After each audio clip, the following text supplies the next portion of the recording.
하나님께 예배하신 여러분들을 나사렛 예수 이름으로 환영합니다. 그리스도의 평강과 은혜가 함께하기를 원하며 찬송 함께 드립니다. 263장입니다.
믿는 자의 만세 반석이 되시는 하나님의 영광을 찬양하며 그 앞에 존귀와 감사와 한없는 영광을 돌려드립니다.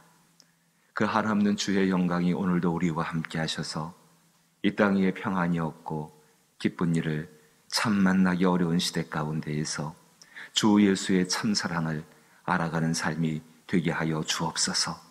그 가운데에서 오직 성령의 기름 부으심을 넘치게 하여 주시어서 우리 가운데 총명함이 있게 하여 주옵시고 그리스도 예수의 피로 말미암아 구원받은 자를 하나님께서 어떻게 보호하시고 어떻게 온전케 하시고 어떻게 하나님의 뜻을 이뤄가신지를 온 세상 가운데 드러낼 수 있는 저희들의 삶이 되게 하여 주옵소서. 주 앞에 기도합니다. 연약한 우리를 도우시는 성령께서 우리의 기도를 붙잡고 인도하여 주시어서 주의 뜻을 이루어드리며 주의 뜻에 합한 기도가 주 앞에 드려지게 하여 주옵시고 그 가운데 하나님 베푸시는 복된 놀라운 역사, 회복의 역사요, 치유의 역사요, 온전케 하심의 역사를 사랑하는 교회와 사랑하는 성도들과 성도들의 가정 가운데 이들의 삶의 형편터 가운데 그리고 전염병으로 신음하고 있는 이 땅 가운데에 베풀어 주시옵소서. 예수님 이름으로 기도하옵나이다. 아멘. 오늘 함께 대하실 말씀은 다니엘 4장 34절로부터 37절 말씀입니다. 구약성경 1240면 구약성경 1240면 다니엘 4장 34절로부터 37절 말씀입니다.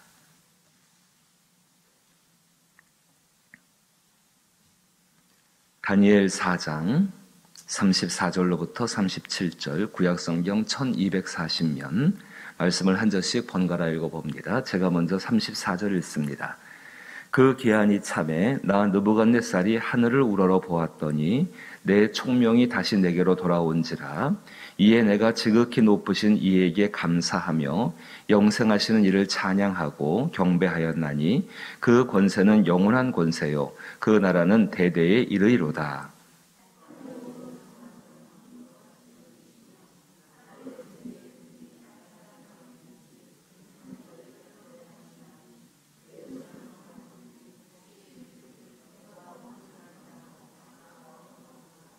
그때에 내 총명이 내게로 돌아왔고 또 내 나라의 영광에 대하여도 내 위엄과 광명이 내게로 돌아왔고 또 나의 모사들과 관원들이 내게 찾아오니 내가 내 나라에서 다시 세움을 받고 또 지극한 위세가 내게 더하였느니라. 나 느부갓네살은 하늘의 왕을 찬양하며 징송하며 경배하노니 그의 일이 다 진실하고 그의 행하심이 의로우심으로 교만하게 행하는 자를 그가 능히 낮추심이라. 아멘. 물에 빠진 사람이 물에서 나오기 위해서 자기의 힘으로 나올 수 있다면 물에 빠진 게 아니죠. 물에 빠진 사람이 그 물에 빠졌을 때에 자기의 힘으로 수영을 하든지 어떻게 해서 그 물에서 나올 수 있으면은 힘들고 어렵다 할지라도 물에 빠진 게 아닙니다. 자기가 살 수 있으니까는요. 물에 빠진 사람이 자기의 힘으로 나올 수 없을 때에 수영하는 모습은 허우적거리는 모습입니다. 허우적거리면 허우적거릴수록 더 힘만 빠지게 되어지고요. 더 괴로워지게 되어집니다. 그때 꼭 필요한 것이 물 밖에서 건져줄 어떤 것이 필요한 것이죠. 그것이 구명줄이라든지 사람이라든지 누구든지 혹은 그 물 속에 뛰어들어가서 그 사람을 끌어안고서 나오는 사람이 있다든지 건져줄 사람이 필요한 것입니다.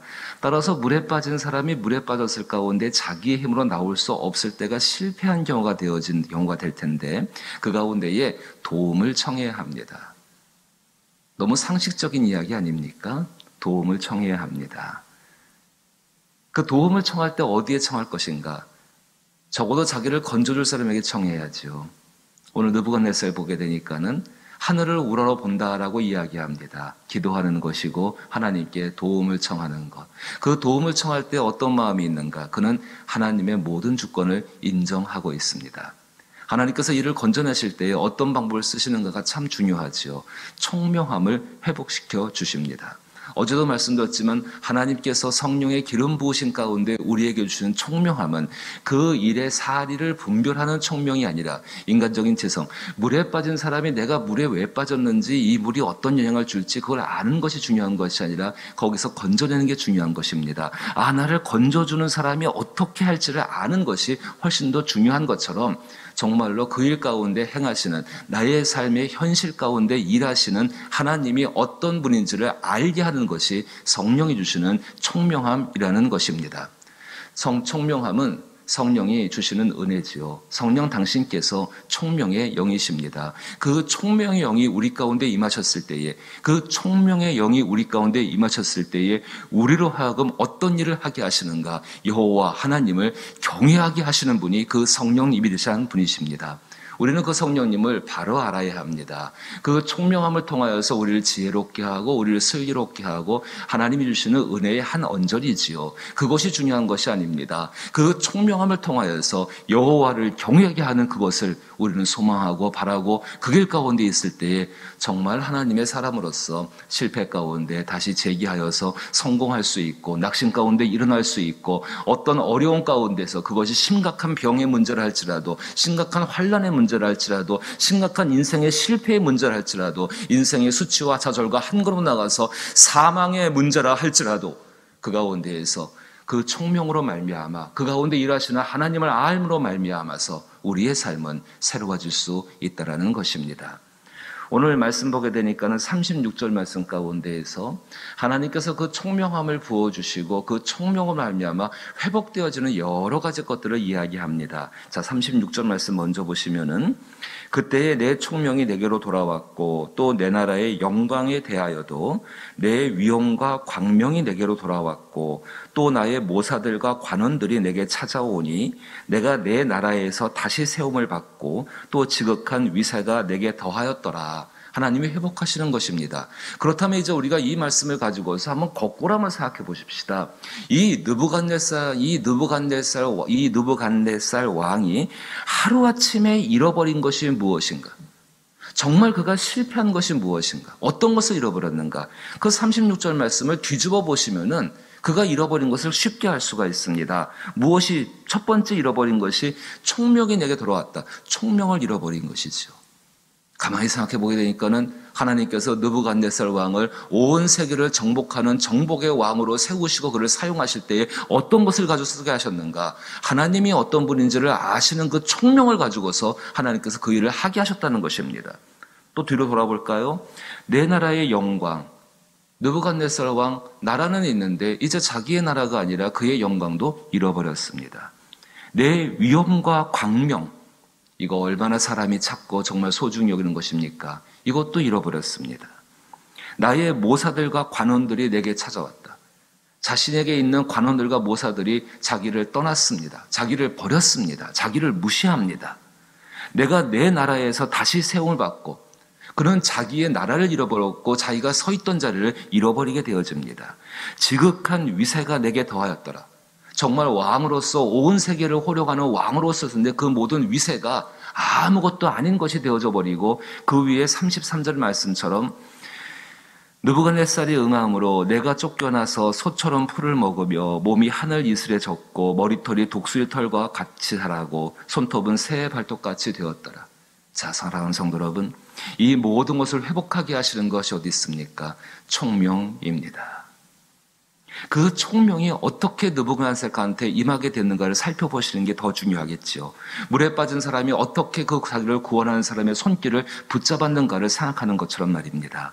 34절 돌아보시게 되니까는 기한이 참에 나 느부갓네살이 하늘을 우러러 보았더니 내 총명이 다시 내게로 돌아온지라. 그리고 그에게 일어나는 반응이 있습니다. 이에 내가 지극히 높으신 이에게 감사하며 지극히 높으신 이에게 감사하며 감사할 수 없을 때 감사하십시오.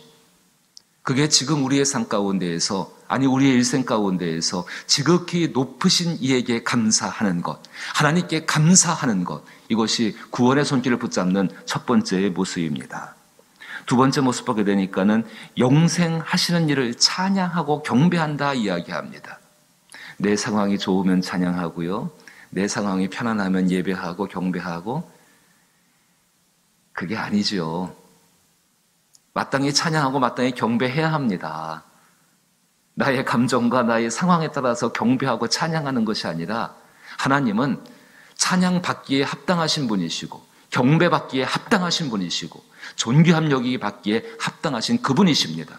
우리가 섬기는 분은요, 그저 나와 같이 친구 삼아서 살고 있는 그런 분이 아니라 정말 온 만물을 지배하시고 다스리시고 당신의 뜻대로 움직이시는 전능하시고 거룩하신 위엄이 가득 차신 하나님 그분이시라는 것입니다.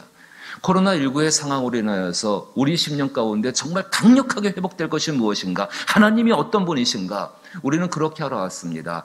하나님에 관한 정보들은 많이 알아왔습니다. 성경적인 지식을 통하여 신학적인 논리를 통하여 여러 인터넷을 통하여 하나님에 관한 정보들은 얼마인지 알아왔습니다. 하나님에 관하여서는 알고 있었습니다. 근데 진짜 나와 살을 붙이시고 내 영혼과 함께 살아가시는 아니 내가 한 몸이 되어 살아가게 될 그 하나님에 대해서는 하나님 그분에 대해서는 잘 알지를 못했던 게 우리의 모습이었죠. 이 죄는 이 허물은 목사에게 있고 이 허물은 교회 지도자들에게 있고 이 허물은 우리 믿는 이들 가운데에 모든 삶 속에 다 있습니다. 그러다 보니까 쉽게 하나님을 생각합니다. 그러다 보니까는 내게 좋은 일이 있을 때는 하나님을 경배하고 찬양하고 어떤 예물도 드리고 제사하고 감사하고 내게 나쁜 일이 있으면은요 팽 돌아서 벌어가지고 그분이 마치 아무것도 아닌 것처럼 그게 하나님을 무시하고 사는 행위입니다. 참사랑은 무엇입니까? 참사랑은 무엇입니까? 우리는 코로나19와 이 상황들 속에서 이 말씀을 통하여서 깊이 돌아보아야 합니다. 모든 어렵고 힘겨운 상황 가운데 함께 하시는 그 하나님, 그 하나님은 전능자이십니다. 그 하나님은 거룩한 분이십니다. 그 하나님은 우리의 상황과 형편에 따라서 존귀해지고 존귀해지지 않는 분이 아니라 그분 당신은 원래 존귀한 분이십니다. 그분을 경배하고 그분을 경외하는 것이 이 땅에 지음받은 하나님 사람들의 모습인 줄로 믿습니다. 조금 더 나가보지요. 그 권세는 영원한 권세요. 그 나라는 대대에 이르로다. 땅의 모든 사람들을 없는 것 같이 여기시며 땅의 모든 사람들을 없는 것 같이 여기시며 그 땅의 모든 사람들 그 속에 저도 포함되어져 있습니다. 이것을 인정할 때 비로소 내 안에서 하나님의 능력과 하나님의 역사가 보여지기 시작합니다. 하늘의 군대에게든지 땅의 사람에게든지 그는 자기의 뜻대로 행하시나니 그의 손을 금하든지 혹시 이르기를 내가 무엇을 하냐고 할 자가 아무도 없도다. 이스라엘 백성들이 하나님 앞에서 책망받는 가장 중요한 이유는 이렇게 하나님의 주권을 인정해야 되는데 그들은 우상의 주권을 인정했습니다. 그들은 자기의 힘의 주권을 인정했습니다. 그게 하나님 앞에 죄였지요. 수없이 돌아오라고 이야기하지만 돌아오지를 못합니다. 너무 우상이 좋고 왜요? 우상은 반응하지 않으니까요. 자기의 힘이 좋고 왜요? 자기의 마음대로 할 수 있으니까요. 느부갓네살은 사실은 더했지요. 더 힘이 있고 더 센 우상 가운데 있었으니까요. 근데 이 느부갓네살이 비로소 자기의 고난을 통하여서 하나님을 알게 됩니다. 다니엘에게 들었던 지식적인 하나님이 아니라 자기 삶 가운데 경험하게 되어집니다. 짐승처럼 되어지고 이렇게 비천한 자리에 떨어지는 것, 인생 가운데 실패이고 고통이지요. 하지만 그 실패와 고통을 통해서라도 하나님을 알 수 있다면 그것이 은혜 아니겠습니까? 정말로 그리스도 예수가 십자가에서 죽음을 통하여서 하나님의 영광을 드러내신 것처럼 그것을 통하여서 우리 삶 가운데 주어지는 그 고난의 힘겨운 것들을 통하여서 하나님을 알 수 있다면 그 시간도 은혜의 시간인 줄로 믿습니다. 이 땅 가운데 얻을 수 없는 것을 얻는 시간이고 그 시간을 통하여서 우리의 영혼은 참되신 하나님, 참 생명이신 하나님, 참 영광의 본체이신 그 하나님을 알게 되기 때문입니다. 37절 말씀 보게 되니까는 다시 한번 같이 읽어볼까요? 37절에 자 보십시오. 읽습니다. 그러므로 지금 나 느부갓네살은 하늘의 왕을 찬양하며 칭송하며 경배하노니 그의 일이 다 진실하고 그의 행하심이 의로우심으로 교만하게 행하는 자를 능히 낮추심이라. 진짜 하나님을 경험한 사람의 고백이지요. 이 고백이 왕의 고백이든 아니면 정말 세상에서 볼 때 정말로 낮은 사람의 고백이든 간에 그의 상황은 중요하지 않습니다. 하나님은 이 심령의 고백을 듣기를 원하십니다. 오늘 이 말씀 가운데 임하시는 하나님의 영이 우리 가운데 함께 하시게 되기를 원합니다. 우리의 현실 속에서 하나님이 총명함을 주셔서 나의 삶의 현실 가운데 일하시는 그 하나님을 신뢰하고 믿으시게 되기를 원합니다. 그 신뢰하고 하나님이 어떤 분이신가 인정하십시오. 존귀하고 높으신 분이시며 그분 앞에서 나의 삶의 태도와 나의 행위가 어떠해야 할지를 성령이 우리의 심령 가운데 분명하게 가르치실 줄로 믿습니다. 그 길을 따라가십시오. 그리할 때 그 안에서 성령의 생수가 넘쳐나는 놀라운 복을 경험할 줄로 믿습니다. 주기도문으로 예배 마칩니다. 하늘에 계신 우리 아버지여, 이름이 거룩히 여김을 받으시오며 나라 임하옵시며 뜻이 하늘에서 이룬 것 같이 땅에서도 이루어지이다. 오늘날 우리에게 일용할 양식을 주옵시고 우리가 우리에게 죄 지은 자를 사하여 준 것 같이 우리 죄를 사하여 주옵시고 우리를 시험에 들게 하지 마옵시고 다만 악에서 구하옵소서. 대개 나라와 권세와 영광이 아버지께 영원히 있사옵나이다. 아멘. 오늘 마땅히 드려야 되는 기도인데 우리가 우리의 삶의 현실에 항상 묶여있다 보니까 이 기도를 잊었는지 모릅니다. 오늘 우리 이렇게 기도하십시다. 하나님, 이 땅 가운데 하나님의 주권이 인정받게 하여 주옵소서. 사람의 생각대로 행하시는 분이 아니라 하나님의 뜻대로 하나님의 뜻을 이루시고 우리가 모두 그 가운데에서 하나님의 영광을 사모하게 하시고 그 영광을 위해서 일할 수 있는 사람들이 되게 하여 주옵소서. 기도하고 이 나라와 이 땅이 코로나19의 문제로부터 벗어나 정말로 하나님 앞에 자유롭게 예배하는 날, 자유롭게 경배하는 날, 그러나 그 이전과는 변화된 모습으로 하나님을 경배하는 날이 우리 가운데 있게 하여 주옵소서. 교회 가운데 있는 여러 가지 일들과 또 하나님께서 해결하실 일들을 위해서 우리 함께 기도하게 되기를 원하옵고 그 가운데 하나님의 선한 뜻이 이루어지는 말미암아 모두가 그리스도 예수 우리 하나님을 만나게 하여 주옵소서. 기도하시기를 원하옵고 또 우리의 자녀들을 위해 기도할 때 특별히 수험생들을 위해 기도하시며 또 우리의 병든 자녀들을 위해 기도하시게 되길 바라옵고 병들고 상한 우리의 가족들을 위해서 기도할 때에 주의 치료의 손길이 함께 해달라고 간절한 마음으로 기도하며 구원받지 못한 영혼들이 우리의 사랑하는 사람들이 구원을 얻게 하여 주옵소서. 선교주와 주께서 일하시는 그 나라들과 그 현장을 기억하며 기도할 수 있게 되기를 원합니다. 함께 기도합니다.